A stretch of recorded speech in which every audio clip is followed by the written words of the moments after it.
یہ جو ہم نے تختی پڑھی ہے نا، اس کے آگے والی جو تختی ہے وہ بالکل سیم ہے۔ بچوں کو خود کہیں وہ خود پڑھیں۔ یہ تا ہے اور یہ طا ہے، سا ہے، سین ہے، صاد ہے، حا ہے، ہا ہے، رال ہے، زا ہے، ظا ہے۔ اب یہاں پر ایک سوال پیدا ہوتا ہے، انہوں نے تا کو طا کو اکٹھا کیوں لکھا؟ سا کو، سین کو، صاد کو اکٹھا کیوں لکھا؟ حا کو اور ہا کو اکٹھا کیوں لکھا؟ رال کو، زا کو، ظا کو اکٹھا کیوں لکھا؟ ضاد کو، دال کو اکٹھا کیوں لکھا؟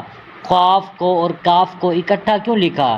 لکھنے کی وجہ یہ ہے، وہ کہنا یہ چاہ رہے ہیں تا میں اور طا میں بچہ فرق کرے، سا میں، سین میں، صاد میں بچہ خود فرق کرے، حا میں اور ہا میں بچہ فرق کرے، تاکہ پتہ چلے جو بچہ پڑھ رہا ہے اس کو کسی بات کی سمجھ بھی آ رہی ہے یا نہیں آ رہی۔